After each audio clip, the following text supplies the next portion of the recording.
Time that just right for the train going by behind me, the line which runs along this coast, and I thought actually it would be a good line to walk along if I want to walk along the coast down to the south tip or the bottom of the island Gaul, or Gaul, which is a well-known Dutch port city, or port city of Dutch,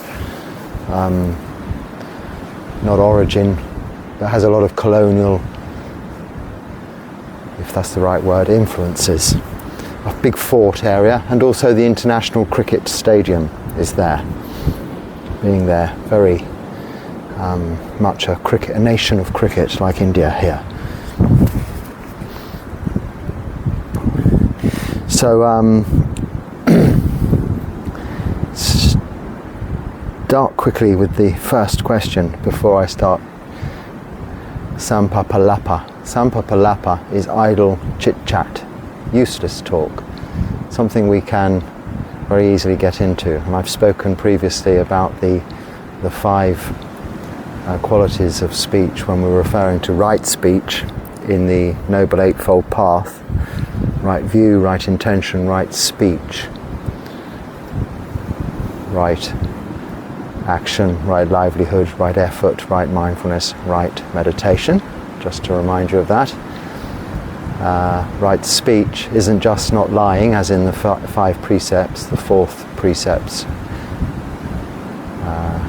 not lying, but also kind speech, not harmful speech, not divisive speech, not gossip, and not useless speech. Useless being, oh, I did this, I did that, I think this, I think that. It's very easy for us to fill silence with that, because we're a little, as a species, a little bit uncomfortable with silence, aren't we? If we're with someone, we feel we should have something to say, rather than just saying nothing. So we have a Pali word, beautiful word, sampapalapa, which is idle chit-chat or useless speech. And one must try to avoid that. And especially in this situation where I'm taking your time for you to listen to the Dharma. So I hope that wasn't sampapalapa, it was just examining the qualities of our speech. The first, not really a question, a comment, but I thought I should mention it. When I wake up around 4 a.m, I meditate in the lying position for 45 minutes. I've been doing it for 6 years now. I'm gradually adding more sessions through the day, but my first one is in the lying position. Well, thank you for telling me. I think maybe very advanced or very advanced meditators might well be able to meditate like that. And I don't know you or anything about your practice, but for most of us it's important, I think, although we have the 4 postures, sitting, standing, walking, lying down, when we begin to meditate, I think it should be in a different posture to that we are in. Now, it's okay to say, if we're standing at the bus stop, I'm standing at the bus stop anyway, now I'll turn this into meditation. Yes, that's fine. Or if we're sitting and we can't move, I have nothing to do, no one to speak to, I'll turn this into meditation. That's fine. But for our formal sitting and our practice, if we're establishing a meditation routine, for most of us, I think if we first wake up and we're in the lying posture, it's important we get up. And I've often said this, that first thing in the morning we should meditate, and we all should do this. Even if we think we have not time, then wake up 1 hour earlier, thus making time. But I always say, get up out of bed and sit in your meditation place or just on the floor beside your bed and begin your meditation. Or if you're sitting in your sitting room and you decide it's time to meditate, whatever time that may be, get up off your chair or your sofa, go and sit on the floor in the corner. If you need to sit in a chair, sit in a different chair, move position. So I always recommend we change posture. throughout our meditation, and actually I'll deal with another question. I can't quite remember the question, but it's along the lines of someone who struggles to sit comfortably for more than an hour in the Burmese position. Well, the Burmese posture, position, is a very good posture to be sitting in for meditation. As good as, if any, as good as full lotus or half lotus, because you're sitting upright, your knees are getting towards being on the floor, and you're nice and erect in this posture. You're saying you're struggling to sit for more than an hour. Well, that's pretty good. Most people struggle to sit for an hour, let alone more than an hour, again, unless you're very established in your meditation practice. So it's okay at this point, when one's struggling a little, to change posture. And perhaps this is what's usually recommended. One would get up and practice walking meditation at this point. Just walking back and forth, stepping right, stepping left, being mindful of the steps as we've come to learn and come to know. Breaking up our meditation from sitting to maybe 20 minutes walking. 1 hour sitting, 20 minutes walking, 1 hour sitting. However, if you are determined and you want to sit for longer, and of course you can, any amount of time in this posture, then one must investigate what it is exactly that is making you need to get up. Now, of course, we must be kind to our bodies. If there is some physical pain, investigate it carefully, closely, and check you're not doing yourself any harm. The likelihood is that if you have been sitting for 1 hour in this posture, then this is not something that's going to, sitting another 10 minutes, another 15 minutes, or even another hour is not going to cause any harm. It's sudden changes that cause harm. So it would have happened a lot earlier on in your sitting if there was going to be something that would cause you difficulties later on, or immediately, or even later on in life. So this is the kilesas that are coming in to say to you, look, my body is experiencing pain now. And this is actually another question that's coming up too, so I'm throwing this all into one talk really, because I've actually just gone through these questions, and they're all with regards to meditation, our posture, length of time, where we go, how we do it, which is very good and useful subject for me to be talking to you about today. So I'll keep going with this. All manner of things will come up in our minds as to why we should stop meditation, and these are the hindrances.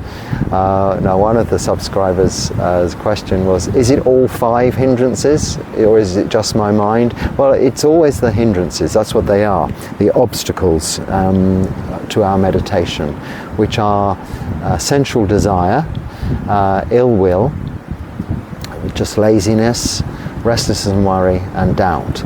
Now, it's usually sensual desire, you wanting something, and you therefore thinking you need something. Oh, I need a drink, I must have some water, otherwise I'm going to dehydrate and just die of thirst. So I will get up now and come back to meditation later. Or you get your aluminium bottle with the clinky chain on, start rattling it around, and gulp, gulp, gulp, drink some water, as if you're deep in the desert and will die without it. You know, this is the kilesas, this is our minds. Yes, it is the mind, it's not the body. You will survive without the water, you will survive without standing up or changing your posture. This is how we develop determination.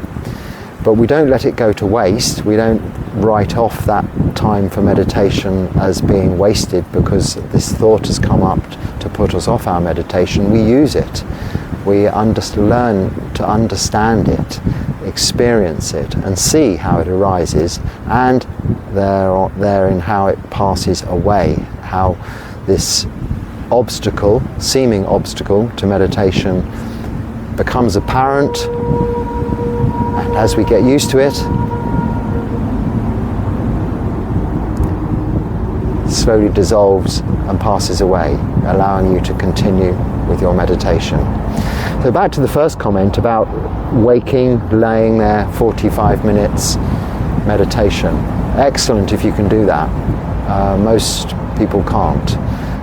We do need to sit, and most people find the lying posture very difficult anyway, because you doze off to sleep. If you've just woken, then are you awake? Meditation is about being fully awake. Is your mind clear? Are you able to develop absorption, so samadhi? Have your mind on your meditation object. The only way you can really know this is by changing posture, because if you're so comfortable having just awoken, there is going to be little in the way of those hindrances. You're not wanting to get up anyway. So you're really just lying there awake, prolonging the agony of getting up. So what's to stop you just getting out of your bed and just sitting on the floor next to your bed and then meditating for 45 minutes or even longer? All that's to stop you is those very same kilesas that's saying, no, it's much more comfortable and beneficial for me to lay here like this. Why? Because it's comfortable. Now, meditation isn't about being comfortable, but it isn't about putting yourself under, it's not about discomfort either. It's about, the Buddha's teachings are the middle way, the middle path. It's not ascetic practices, but it's not a life of luxury. But in terms of meditation, we don't need to mollycoddle ourselves. We don't need to put ourselves in this cocoon environment of sensory deprivation that's all comfort and ideal for meditation, because there is no such thing. Because what we're dealing with in terms of all of those 5 hindrances is what comes up in our minds. And what comes up in our minds is so much more of an obstacle, a hindrance, than anything that can go on externally that you are either seeing, hearing, smelling, tasting, touching. It's what we're thinking that is the problem. So if you're thinking this is best, this is my meditation, then it is, I would suggest, a problem and not meditation. It's just lying in an extra 45 minutes staring at the ceiling or with your eyes closed. Do you really stay fully awake, or does the snooze button come on again, the alarm come on again 45 minutes later telling you it's time to get up?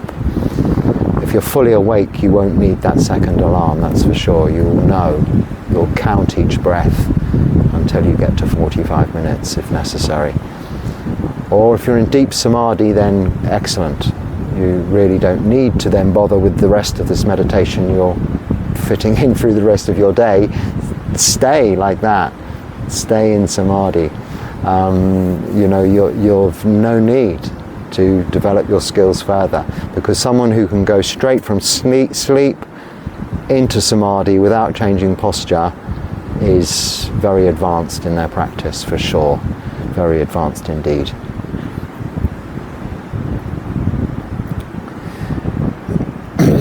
This is about meditation again. This is very good.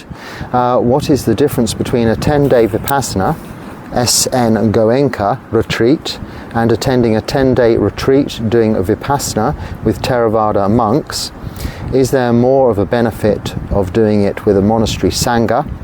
Appreciate you taking us along the path with you.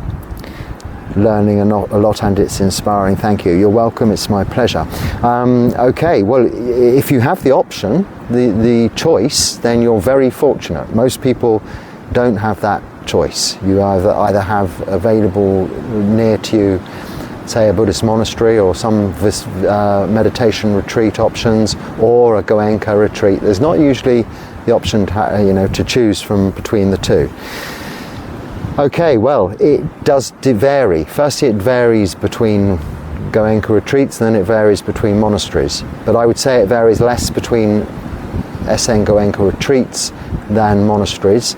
Less, I say, because they are structured to the same pattern, plan, format, and have a very rigid structure of training for their trainers, their teachers, and for their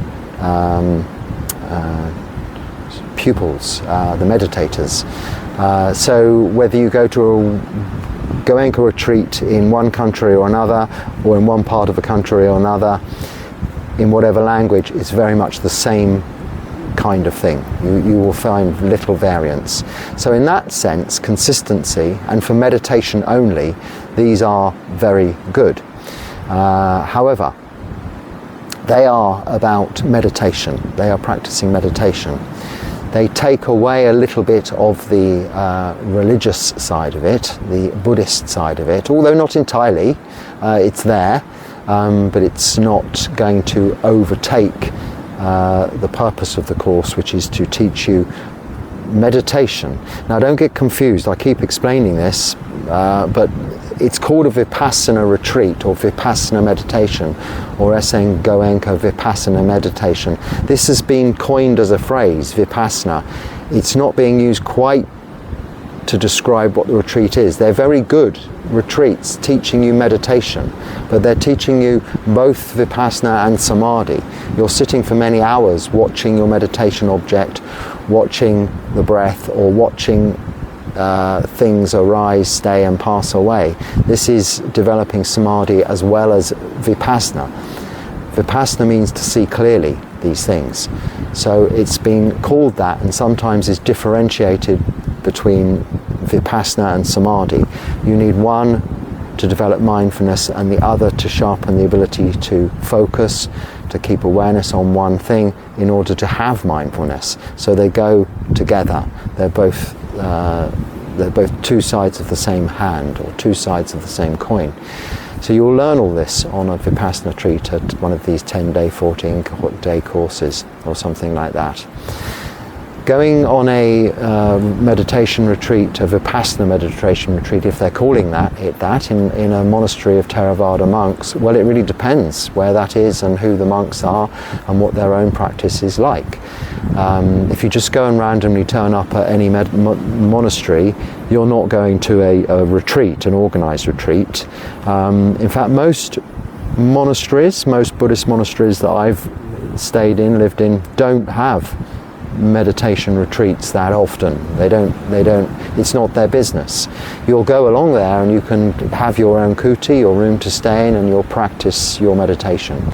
Often it's a requirement that you've been on one of these, say, courses, not necessarily Goenka, but a meditation course, in order to have an established practice before you're able to go and stay in a monastery. But I know there are lots of monasteries these days whom are offering Vipassana or meditation retreats, and they are very useful. You also have the backing and the support of the Sangha there, whom are living, not just taking it upon as themselves as a career or a part-time activity. They're living as practicing Buddhist. They're Buddhist monks, but they're living, practicing meditation throughout all of their daily activities, and it is their what they do. But they're not also necessarily always therefore teachers, because not all monks, and certainly I'm not, we're not all teachers. We are practitioners. Whereas when you go on these organized courses, they have proper teachers with some sort of training for teaching the practice of Vipassana, as they call it, meditation. So not only have they learned the practice, the meditation, they've learned how, I think, I'm not 100% sure, because I'm not from one of these courses, so I'm speaking about them perhaps ignorantly, but I think and I understand they are trained, the teachers there, as to how to teach that practice to others, which is obviously very useful for the people, to your benefit. So it's up to you, and it rather depends on the monasteries that you're referring to, as to, I wouldn't say one is better than the other, they're different. Are you asking me actually that you're only asking me the difference? That is the difference. I mean, a Vipassana course is just that, it's to teach you meditation. A monastery, you'll have to learn about living in a monastery as well, living amongst the Sangha, which involves all of the monastic etiquette, the differences of the way we live to lay people live are quite, are very there's a huge difference. There's a lot of disparity there, and when you're living with monks, you have to learn how to behave around them, even how you speak to them, what you do around them, and how activities are coordinated throughout the living experience of being in a monastery. So there's a lot more to learn. And this could be, if you're not really looking towards the direction of going into monastic ordination, could be even a distraction to your practice, because there's so much to be considered when you're in a monastery other than meditation, whereas on a meditation course there is only meditation. However, you're, I think, referring to monks that are specifically producing or doing, let's say, these 10-day retreats doing Vipassana with Theravada monks.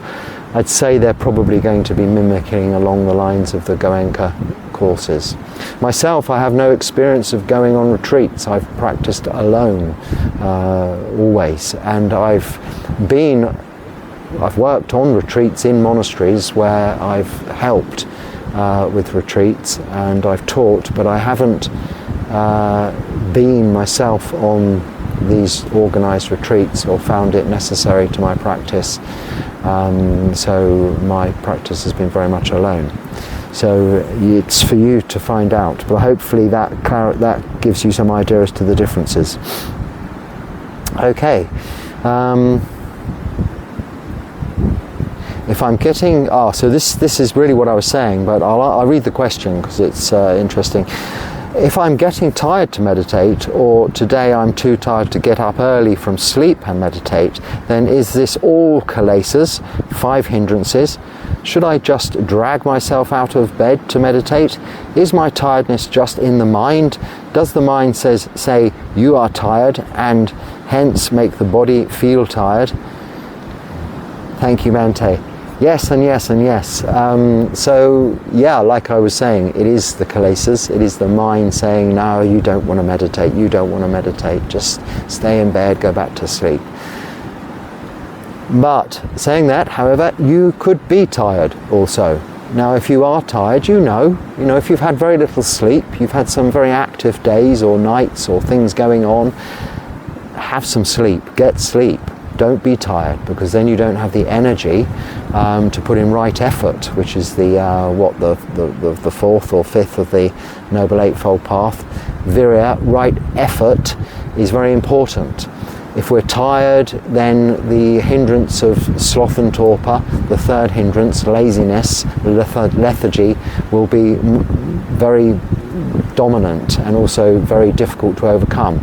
But as long as we've had enough sleep, then we won't be tired, and we will be able to pull ourselves through that obstacle of lethargy, of tiredness.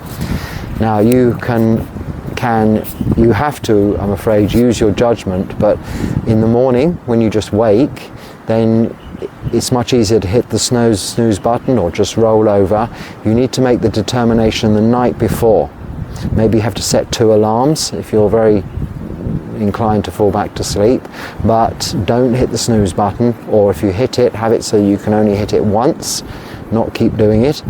But make a determination the night before. You won't be able to make the determination when it's happening in the morning. It needs to be the night before. I will get up as soon as the alarm rings. I'll get out of bed, I'll sit on the floor and I'll meditate, even if it's for 5 or 10 minutes. It's better than just it's better than just going back to sleep.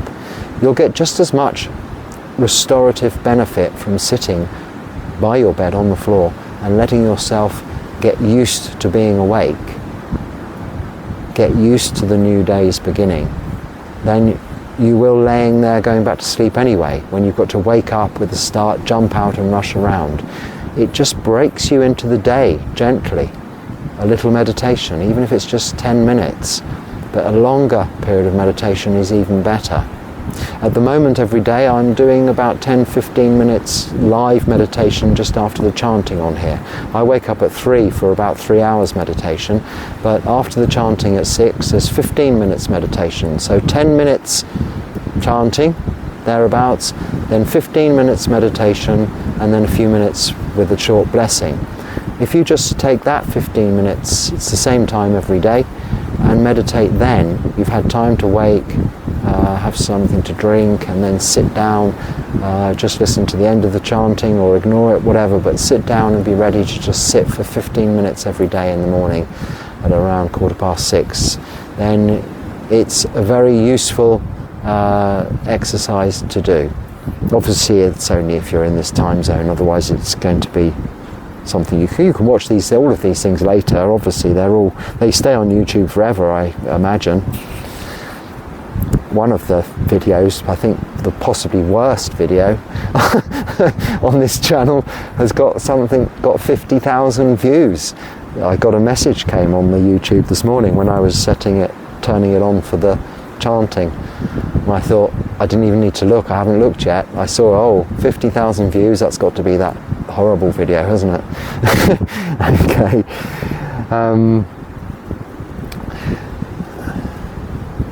This is interesting. I'm wondering if the third fetter of doubt and the fifth hindrance that's also doubt, are related, and if not, why?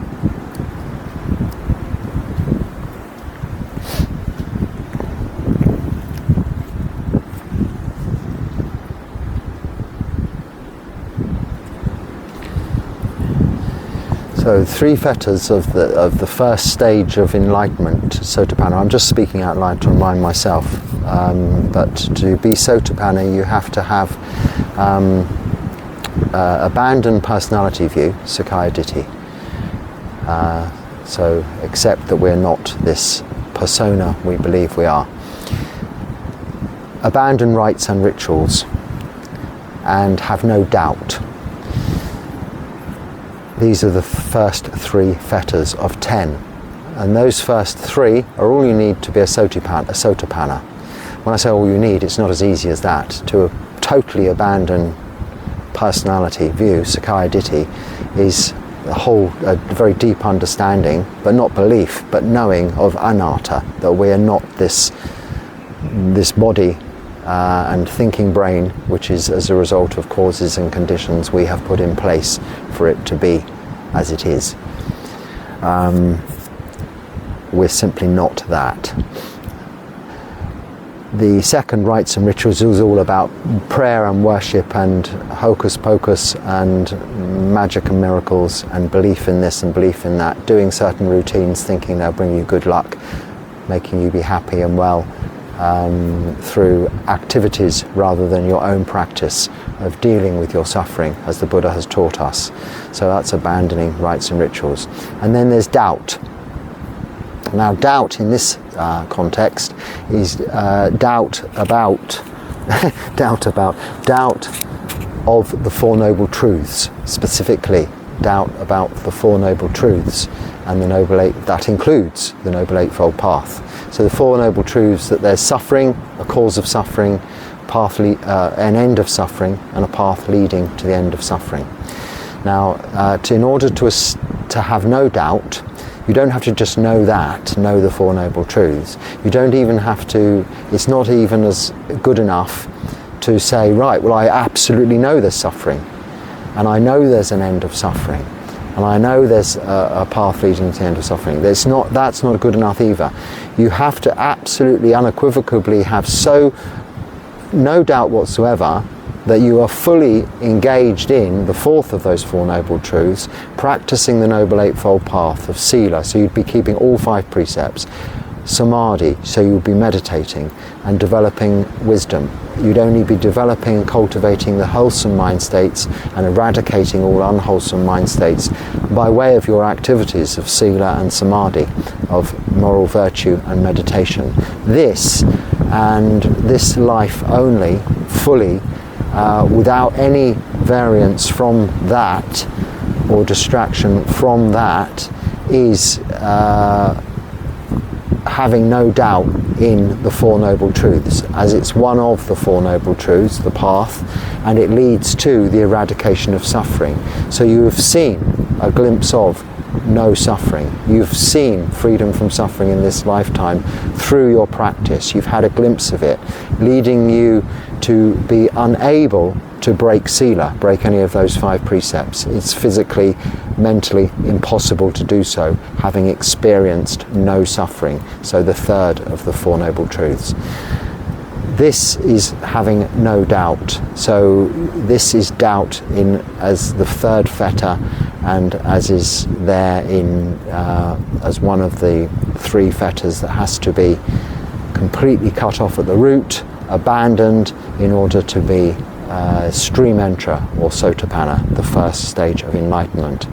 In terms of doubt in the 5 hindrances, so it's sensual desire, ill will, laziness or tiredness, restlessness and worry, and doubt is the 5th of the 5 hindrances. You said that, didn't you? 5th of the 5 hindrances.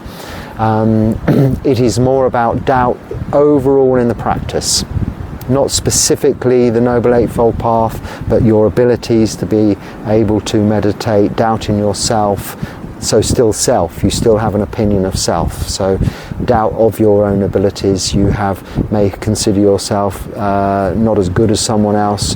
You may consider yourself better than someone else, but be lacking in confidence because you feel that you're in a position of authority whereby you may feel a little having some insecurity. It's all of these kinds of emotions and feelings of doubt that become a hindrance to meditation.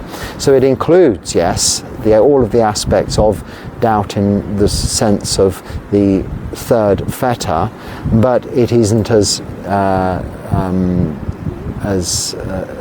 raw, it isn't as essential and direct as that doubt which to be eradicated. If you've eradicated that doubt, I know we're using the same word, there should be really some 2 different words. It's actually usually termed in the 5 hindrances as skeptical doubt, not just doubt. So you have skepticism about the whole of the practice. So if you were a sotapanna, then you would not experience the 5th hindrance of doubt.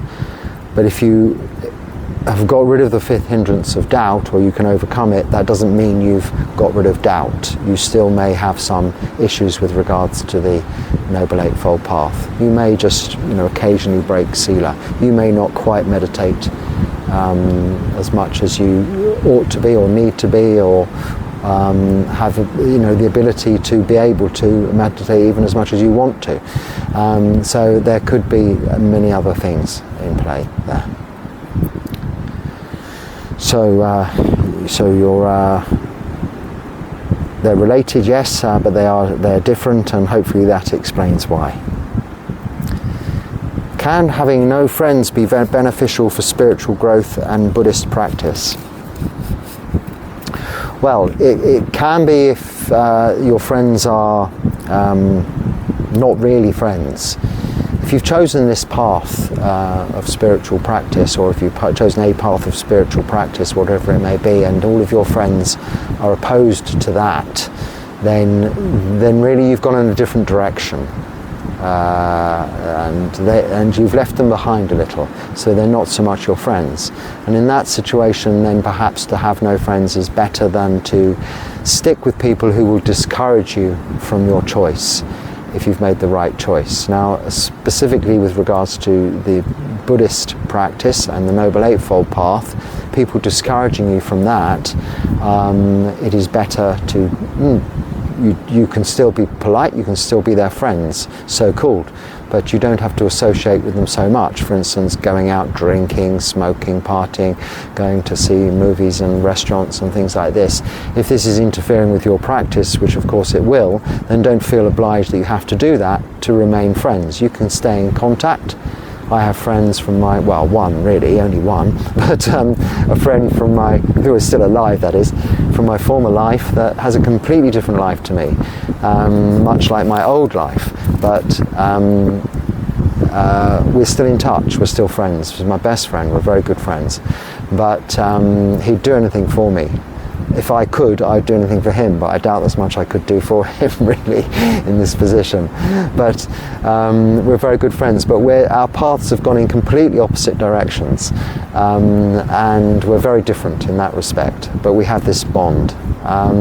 So that's friendship on that, in that sense. But the Buddha said what is one of the most important things to the practice, when he was asked that by Ananda, who said the friendship is noble friendship, because there's this kalyana mita. These are beautiful friendships, noble friends, who have people whom have the same ideas as you, who are practicing the Noble Eightfold Path, whom are aspiring to the same idea of becoming free from suffering in this lifetime just like you. They are people to associate with. And Ananda said to the Buddha, this is so important, it's like 50%. And the Buddha said, no, it's like 100% of the path. You need this support. This is why you have the Sangha. We are your friends. If you don't have actual friends who are practicing what you are practicing, there is other people whom are your friends, whom are practicing, and they can always be found, whether online or going to retreats or events that are held, Buddhist related things, meditation related things, often as much, if not more so, than say Buddhist related things, because often some Buddhist related things have little to do with meditation. So you look at it and you look at the Noble Eightfold Path always and find friends that are practicing that, and they are kalyana mita. So yeah, I mean, we do need friends, you do need support.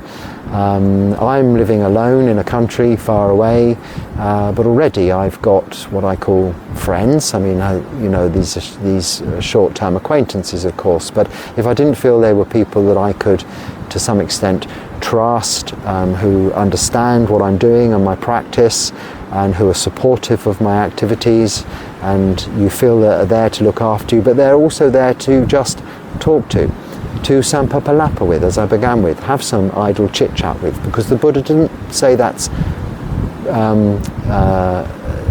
not allowed. Sometimes it is essential in order to have those relationships. So one thing we'll always ask if a visiting monk comes, or if you go to visit a monastery, is you ask them how they are they well, how was their journey, do they need anything, do they need any requisites, how is their health, and you could talk about where they come from, the weather on their way, and things like this. That's not really sampapalapa. This is showing some concern, this is showing kindness. This is how metta works, loving kindness, on a real level. This is being metta, as opposed to doing this metta practice, as I spoke about in my last video. It's actually showing compassion and care. And these friendships you will build along this path of practice, the Noble Eightfold Path.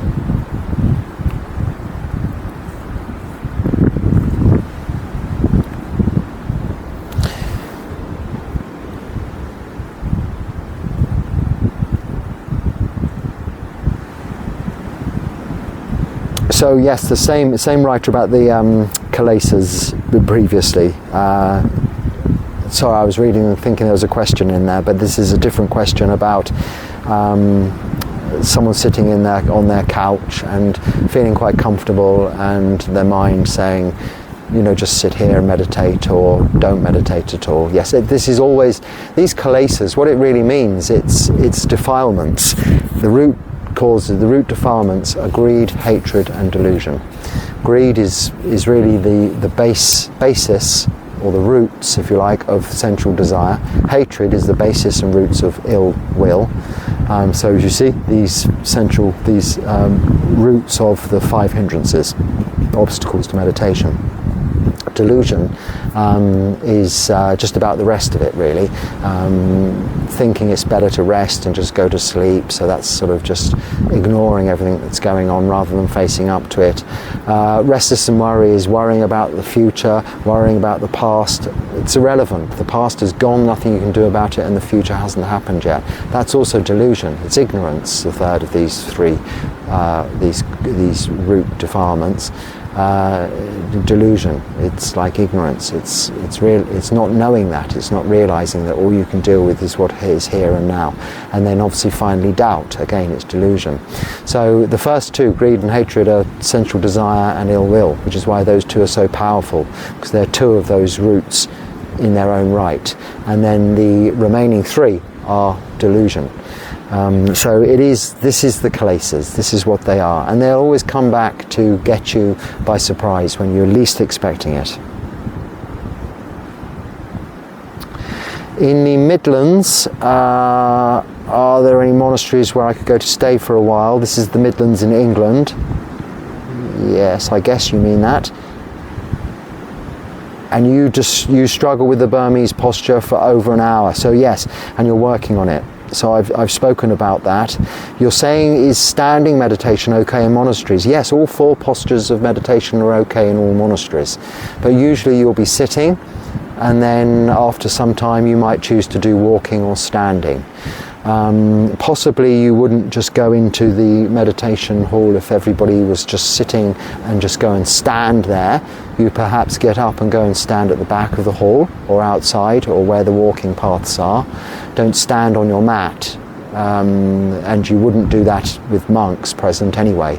That's considered not the right etiquette in front of monks when they're sitting, for you to be standing in the meditation situation like that. But they'd normally be up on a raised what's it called, asana it's called, raised seating area anyway. But regardless of that, all four postures are fine in the monastery. Now I sent you a link to one of the monasteries in Warwick that you'll find on the Forest Sangha website in the UK. This is a Thai Forest Monastery, but there are three others in the UK. I'm not sure which are nearest to you. There's one in Northumberland. I don't know where the East Midlands exactly is, but Northumberland and Warwick are that direction. Otherwise, coming down towards London, there's Amaravati, which is the biggest, in Hertfordshire. That's in what's the name of the place? It's where my parents come from. Well, I should know. Hemel Hempstead, near there. My grandfather built the police station in Hemel Hempstead. Not that that's got anything to do with anything at all, but I just thought I'd mention it. That was just after the war. So yes, there are those four you'll find on the forest. There are other monasteries in the UK, different traditions, but I only really know and have experience of the ones that of the Thai forest tradition. And the contact details and everything about them is available on that Forest Sangha website. So I hope you got the link and my response to your reply.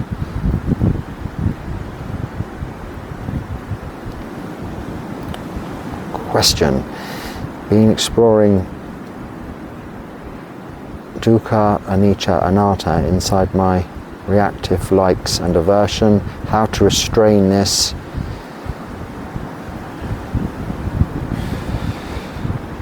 To a thought that arises and passes. I've been referring to the Noble Eightfold Path for guidance. Sorry, I'm mumbling away. The question you're having about anicca, dukkha, anatta here is and how to, I think maybe that one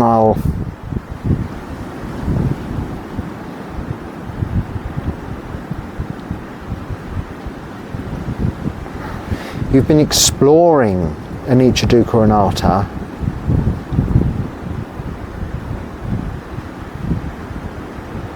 So I think we'll possibly leave that question to another time. It deserves a little bit more time. I think I began at just about 12 and it's now 12:48, so I'm looking for a short one. I'll answer this short one just to round it off, and I will come back to your question about anicca, dukkha, anatta, aversion and sensual desire, or whatever it was. I'll go through the question properly next time.